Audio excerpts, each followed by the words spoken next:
올해는 우리가 소망이라는 주제를 가지고 함께 말씀을 나누고 있습니다. 왜냐하면은 이 코로나 2년 반의 시간을 지나면서 세상을 보니까 소망이 점점 사라지는 것 같다라고 느끼는 사람들이 참 많아졌거든요. 나라가 돌아가는 꼴을 봐도 이거 소망이 없겠다 싶고, 일터가 돌아가는 걸 봐도 이래가지고 되겠나 싶고 말이죠. 심지어 우리가 자녀를 봐도 얘네들 나중에 어떻게 되려나, 참 자녀를 봐도 소망이 없는 그러한 느낌을 가질 때가 많이 있습니다. 요즘 청년들은 또 청년대로 3포 시대니 5포 시대니 7포, 9포 시대까지 표현하다가 이제는 다포 시대라는 말이 나왔어요. N포 시대라고도 하죠. 9가지를 포기해도 아직도 포기할 게 또 남았다는 거예요. 왜냐하면 소망이 없으니까. 이런 시대를 보면서 정말로 진지하게 질문을 하게 됩니다. 우리에게는 정말로 소망이 없는가? 정말로 우리에게는 소망이 없는가? 여러분 어떻게 생각하세요? 정말 다 포기하고 주식이나 혹은 비트코인에 투자해가지고 그냥 대박 나기만을 기다려야 되는 건가요? 아니면은 부모가 가난하면은 이번 생은 글렀다고 말하는 그 젊은이들에게 니들이 맞다라고 이야기를 해야 될까요? 아닙니다. 여러분, 소망은 있습니다. 소망은 반드시 있습니다. 성경에도 나와 있어요. 믿음, 소망, 사랑, 세 가지는 항상 있을 것이라고요. 문제는 우리 눈에 잘 안 보이는 거예요. 제가 여기 그림을 하나 보여드리겠습니다. 똑같이 생긴 3마리의 사자가 있는데 다른 것 1마리가 있습니다. 어떤 건지 찾아보시겠습니까? 10초 드리겠습니다.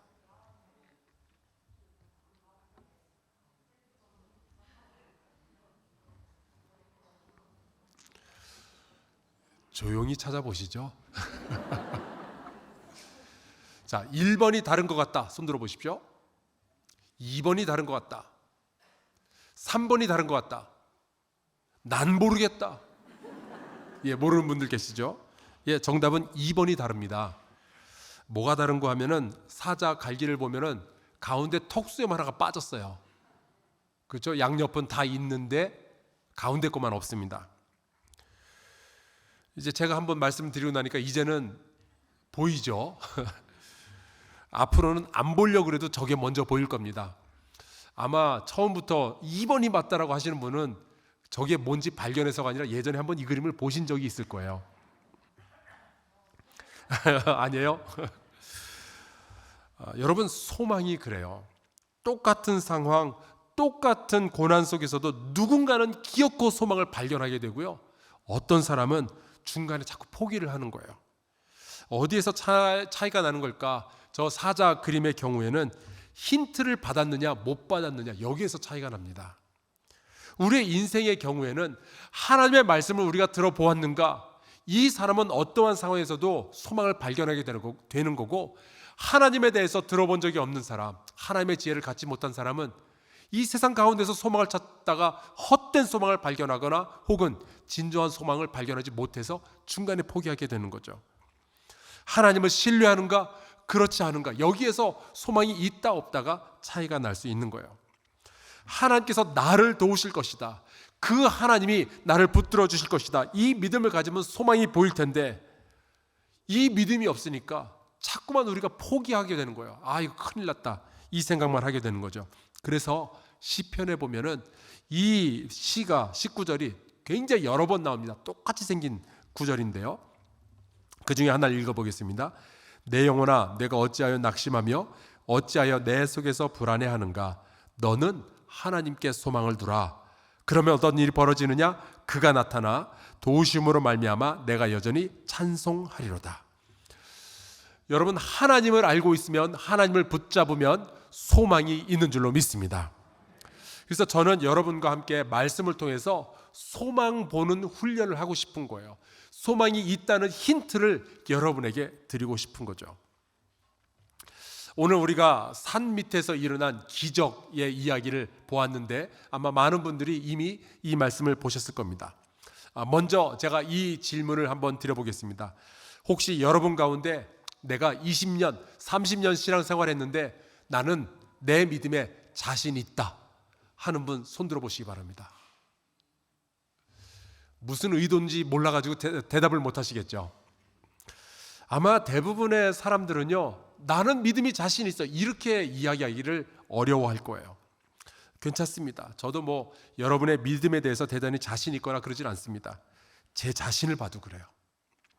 때로는 제 믿음을 보니까 참 절망스럽다, 그렇게 느껴질 때가 있습니다. 이런 믿음 가지고 내가 어떻게 목사 일을 할 수 있을까? 내가 이런 믿음 가지고 집사, 권사가 될 수 있을까? 이런 생각이 들 때가 있지요. 그런 분들하고 오늘 말씀을 함께 나누어 보려고 합니다. 이 말씀을 더 잘 이해하기 위해서는 그 앞에 있었던 두 가지 이야기를 좀 먼저 알 필요가 있죠. 오늘 우리가 마태복음 17장의 말씀을 읽었는데 그 앞에 나오는 16장에는요, 베드로가 예수님한테 되게 멋진 이야기를 합니다. 주는 그리스도시요 살아계신 하나님의 아들입니다 라는 고백이 나오죠. 그때 베드로는 그런 고백을 했는데 나머지 모든 제자들도 똑같이 생각을 했는지는 모르겠어요. 하여간 그 순간에 베드로의 믿음은 어쩌면 절정기에 이르렀을지도 모르겠습니다. 그런데 바로 그 뒤에 예수께서 내가 이제 십자가에 달려 고난받고 죽을 거다라고 이야기를 했더니 갑자기 베드로가 나서서 절대로 그러시면 안 된다고 이야기를 하죠. 그때 예수님은 베드로에게 사탄아 내 뒤로 물러가라 라고 말씀을 하십니다. 한 사람의 믿음이요, 최고 절정기에 이르렀다가 가장 바닥까지 떨어지는 건 순식간의 일이었어요. 그 일이 있은 후에 17장에 들어가면 예수께서 이제 베드로와 야고보와 요한 세 명의 제자를 데리고 높은 산에 올라가시죠. 그리고 예수님께서 그 세 명의 제자들 앞에서 모습이 변화가 되는데 그 얼굴이 해같이 빛나며 옷이 빛과 같이 희어졌더라라고 기록되어 있습니다. 어쩌면은 그 예수님의 변화되는 그 모습만 가지고도 제자들이 아마 압도를 당했을 거예요. 아주 뭐 가슴이 벅찬 그런 현상이죠. 그런데 그걸로 끝나질 않습니다. 이번에는 모세와 엘리야가 나타나더니 예수님하고 말씀을 나누기 시작하는 거예요. 모세라고 한다면은 유대인들에게 율법을 전해준 그야말로 영적인 지도자고, 엘리야라고 한다면은 구약에 나와 있는 모든 선지자들의 대표자가 엘리야인데, 예수님은 그 두 사람을 불러다가 이야기를 나누실 수 있을 정도의 어떤 분이었던 겁니다. 얼굴이 해처럼 빛나고 옷은 빛처럼 하얘지고 모세와 엘리야가 나타나서 예수님하고 대화를 한다. 그렇다면 도대체 예수님은 누구인가? 이번에 미국의 바이든 대통령이 한국에 왔었는데 제가 전화 한 통화 했더니 바이든이 우리 교회 와서 저랑 이야기도 하고 밥도 같이 먹고 그러면 여러분이 저에 대한 생각을 다시 하시지 않겠어요? 그냥 내가 알고 있는 황성수 목사가 아니구나, 저 사람 뭔가 다른 게 있다. 제자들은요, 산 위에서 예수님이 그렇게 변화가 되고 모세와 엘리야와 이야기하는 것을 본 다음에 그냥 평소에는 갈릴리 출신의 가난한 목수인 줄 알았던 예수님이 달리 보이기 시작한 거예요. 그분은 이 땅에, 세상에 속한 분이 아니라 하늘의 권세를 가지신 분이구나, 이것을 깨닫게 되었겠죠. 모세와 엘리야를 하늘에서 불러다가 이 땅에서 얘기를 하실 수 있을 정도의 권위가 있고 능력이 있는 분이었던 거예요. 이분은 정말로 인간의 모습을 입고 있지만 사실 그 정체는 하나님이었던 거죠. 하나님의 아들이었던 거예요. 자, 그렇다면 여러분, 그 예수님이 하나님과 같은 분이라면, 하나님의 독생자 외아들 그리고 그리스도시라면 그 예수님의 얼굴에서 광채가 나고 그 옷에서 환한 빛이 나는 것은 당연한 일일까요? 아니면 이상한 일일까요? 그분이 하나님이시라면 당연한 일이죠.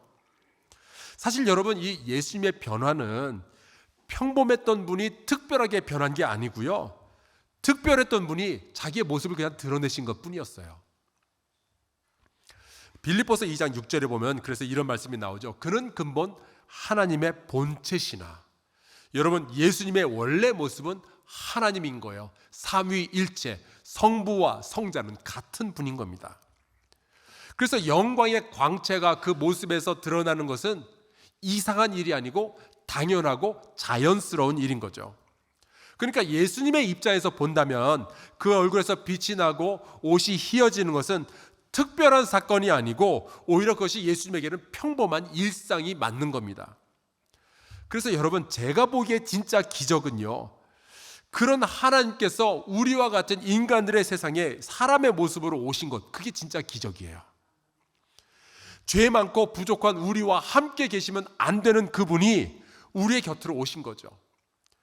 그 얼굴의 광채를 가리시고 대신 평범한 목수의 얼굴을 가지시며 목수의 거친 손을 가지신 거예요.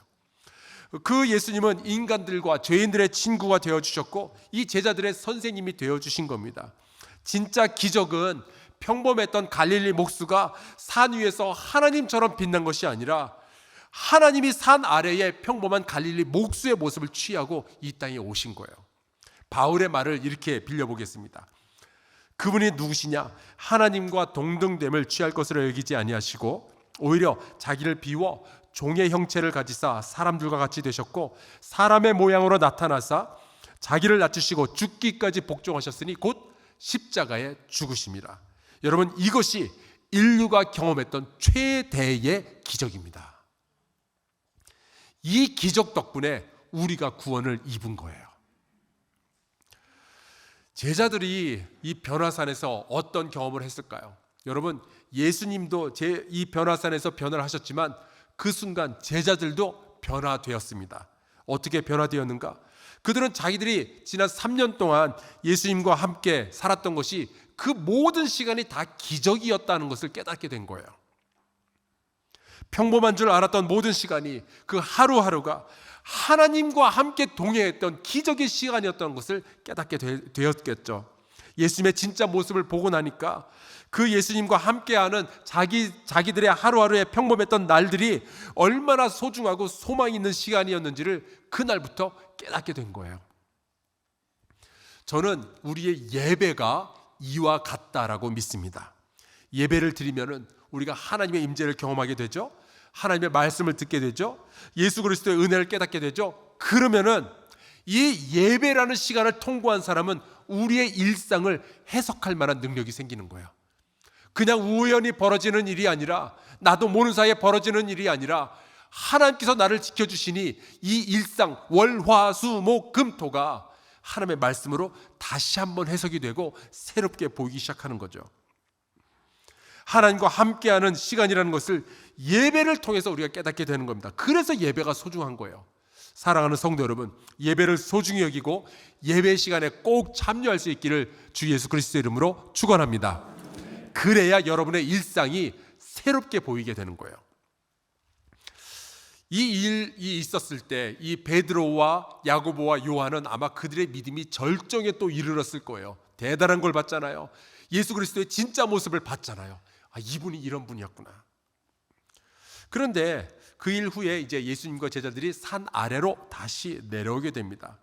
산 아래는 어떤 일들이 벌어지고 있었을까요? 와서 보니까 절망적인 사건이 벌어지고 있었어요.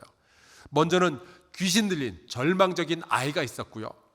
자기의 아이지만 도울 수 없는 절망에 빠져 있는 아빠가 있었고요. 그들이 도와달라고 왔지만 도울 수가 없었던 절망적인 제자들이 있었어요.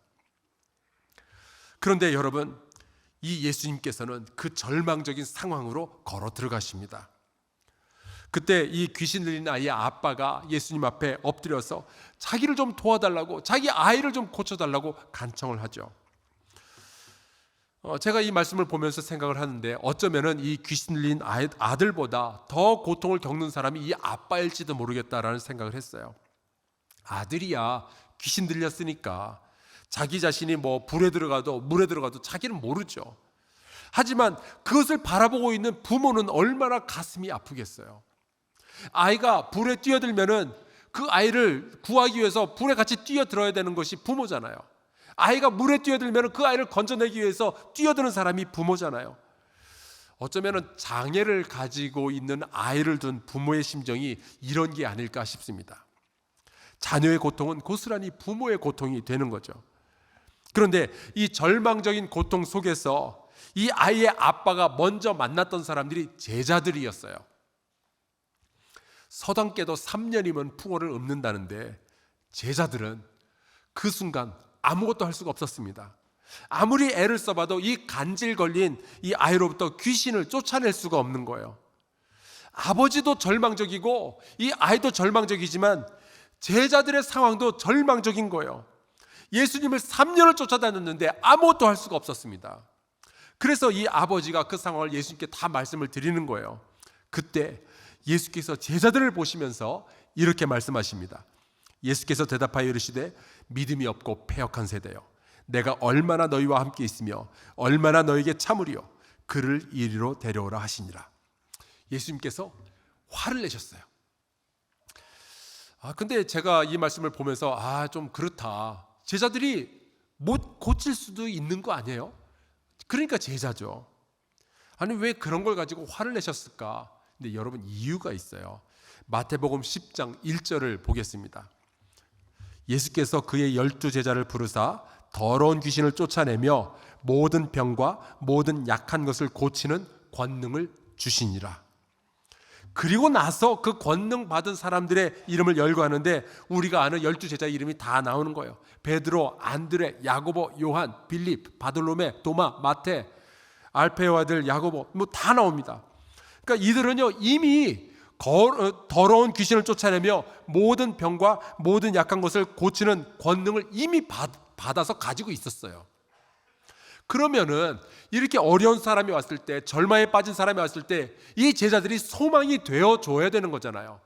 이 병자를 고쳐줘야 되는 거잖아요. 근데 이 제자들이 능력은 받았지만 그 능력을 쓰질 못하는 겁니다.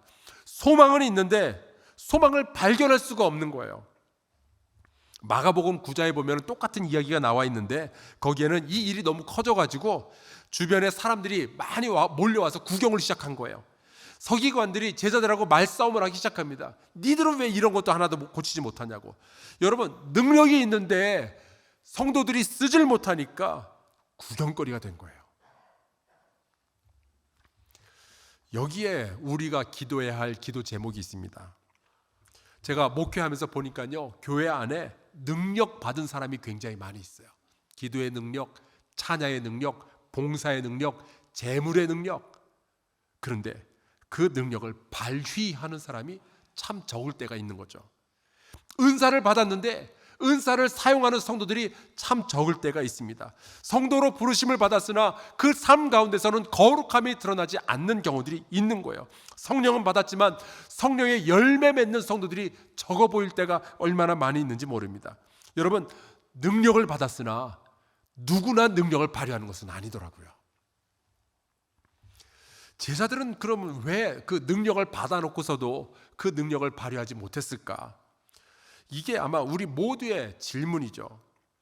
주께서 우리를 사랑하신다 하고 성령께서 임하셨다고 하고 우리 보고 택한 족속이라고 왕같은 제사장이라고 거룩한 나라이고 하나님의 소유된 백성이라고 성도라고 하는데 왜 우리에게서는 세상을 고치고 세상에 소망을 주는 그런 능력들이 발휘가 안 되느냐 말이에요. 왜 우리는 하나님의 백성인데도 절망적인 상황을 경험하게 되는 걸까요?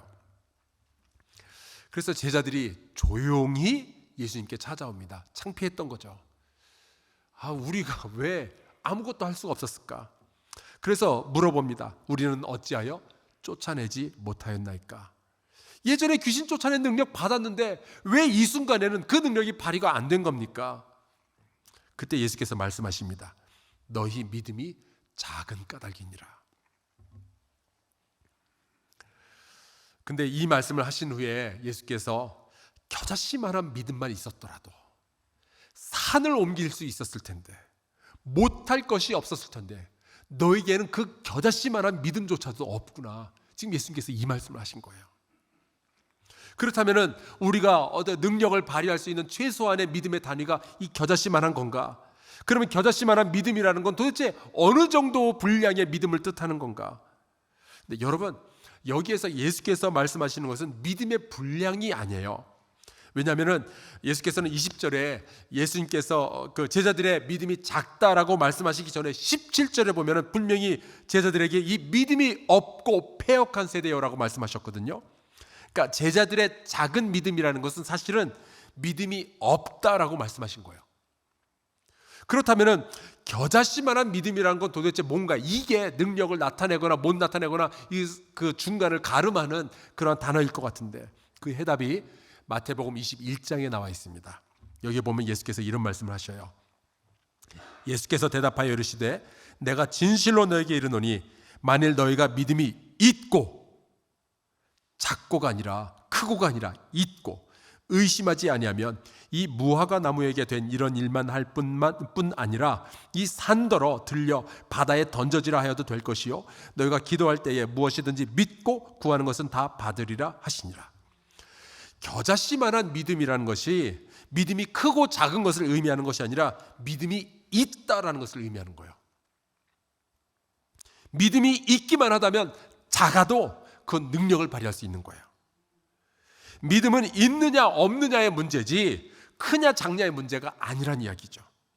믿음이 병아리 눈물만큼 있든지 벼룩이 간만큼 있든지 아니면 겨자씨만큼만 있어도 믿음이 있기만 하다면 그것이 겨자씨처럼 생명력이 있어가지고 결국은 자라나고 성숙해지고 큰 나무가 되어서 공주의 새들이 와서 깃들일 만큼이 되는 거예요.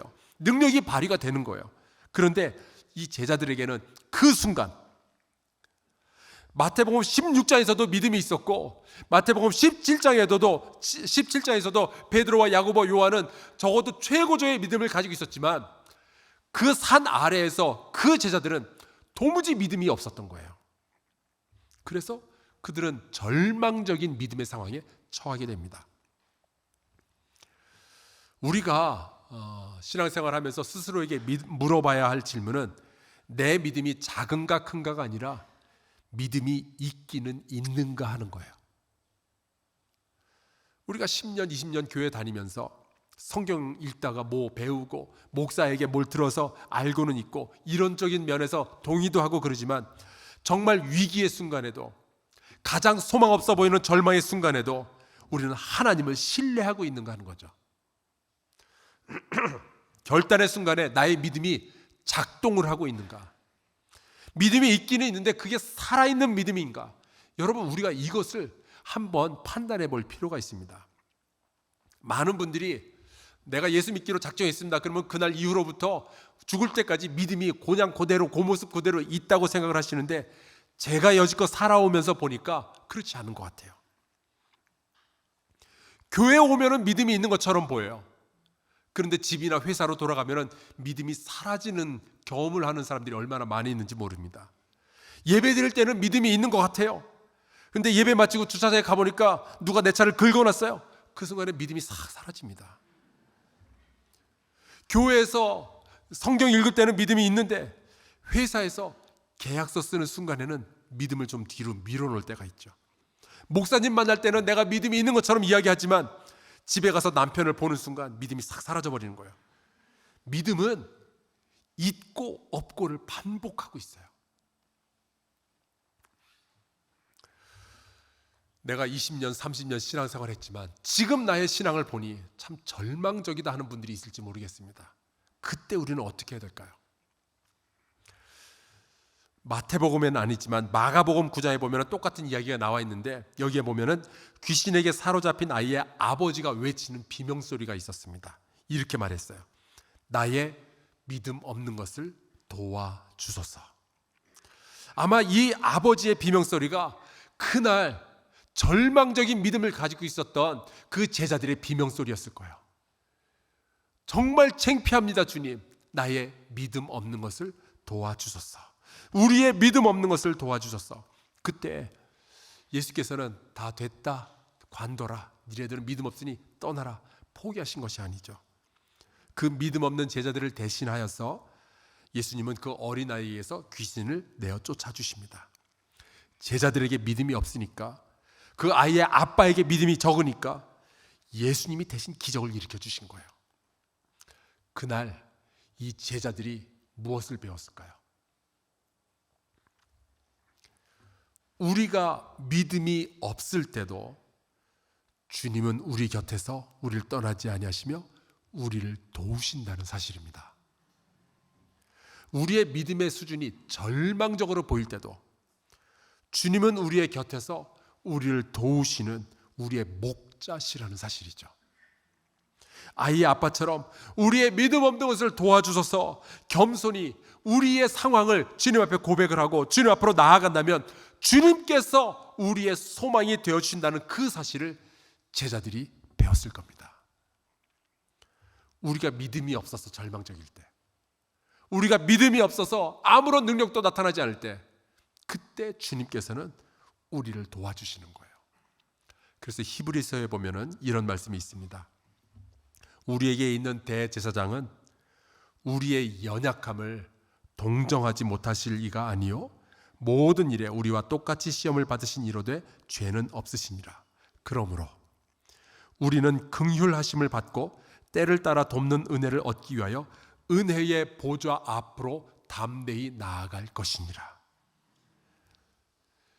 내가 정말 절망적인 믿음을 가지고 있다고 여길 때 여러분 은혜의 보좌 앞으로 담대히 나아가시기를 주의 이름으로 축원합니다.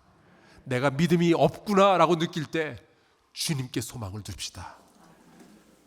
그때 주님께 나아가면 주님은 우리를 절대로 버리지 아니하시고 우리를 도와주실 줄로 믿습니다. 우리 같이 좀 찬송 부르고 좀 기도하는 시간을 가지면 좋겠어요. 310장 여기 보면 가사가 이렇게 돼요. 내가 믿고 또 의지함은 내 모든 형편 아시는 주님.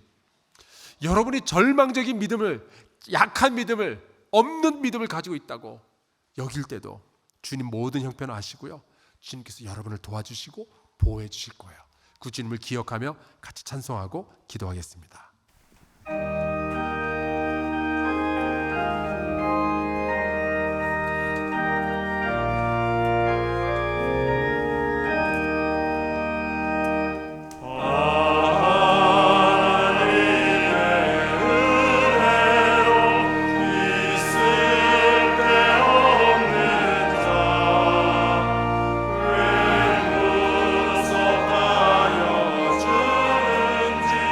나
기도합시다. 오늘 우리가 주님 앞에서 소리 질러야 하는 기도의 제목이 있습니다. 간질 걸린 아이의 아빠처럼, 혹은 예수님에게 야단 맞은 제자들처럼, 주님, 나의 믿음 없음을 불쌍히 여겨주시고 우리 하나님 앞으로 우리가 한 걸음 더 가까이 나가게 하여 주시옵소서. 하나님의 능력과 살아계심을 우리가 더 확실하게 붙들게 하여 주시옵소서. 연약함을 아시는 주님, 우리를 도와주시옵소서. 통성으로 같이 기도하겠습니다. 아버지 하나님, 주께서 저희를 도와주시옵소서. 하나님, 10년, 20년, 30년 교회를 다니고 예수를 믿는 줄 알았으나 정작 위기의 순간에는 아무런 능력도 발휘하지 못하는 우리의 모습을 주여 주님 앞에 고백하오니 주여 용서하여 주시고 우리를 붙들어 주시기를 간절히 소원하고 원합니다. 하나님, 그렇습니다. 나의 믿음이 절망적인 수준에 빠져 있습니다. 주님, 우리를 도와주셔서 다시 이 믿음을 회복하게 하여 주시옵소서. 주여, 우리에게 굳센 믿음을 허락하여 주셔서 능력을 발휘하게 하여 주시고, 하나님 아버지께서 우리에게 허락하여 주시는 놀라운 기적의 역사들을 하나님 우리가 만들어갈 수 있도록 주여 붙잡아 주시옵소서. 하나님, 주께서 저를 도와주시기를 간절히 소원하고 원합니다. 내 아버지, 역사해 주시옵소서. 하나님 아버지, 내가 연약할 때에 우리를 붙드시는 주님을 우리가 만날 수 있도록 돌보아 주시옵소서. 아버지 하나님이여, 우리가 연약합니다. 우리의 믿음이 작습니다. 보이지 않습니다. 절망적입니다. 그때 우리를 붙드시는 주님을 우리가 발견케 하여 주시옵소서. 하나님 아버지, 주께서 도와주시기를 간절히 소원하고 원합니다. 아버지, 함께 하여 주시옵소서.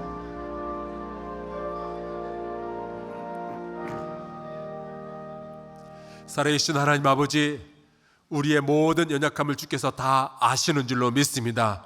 특별히 하나님 아버지, 5년, 10년, 20년, 30년 신앙생활을 했으나 여전히 나의 믿음이 주님 앞에 드러내놓을 만큼의 작품이 되지 못하였을 때, 하나님 아버지, 나의 믿음에 절망적인 느낌을 가질 때 주님 앞에 한 번 더 무릎 꿇게 하여 주시옵소서. 주님, 우리의 연약함을 주께서 아시오니 우리를 도와주시옵소서. 우리에게 믿음을 허락하여 주사 다시 한번 굳세게 일어서게 하여 주시옵시고, 하나님, 우리 안에 있는 능력이 발휘되어지게 하여 주시옵소서. 예수 그리스도의 이름으로 기도하옵나이다. 아멘.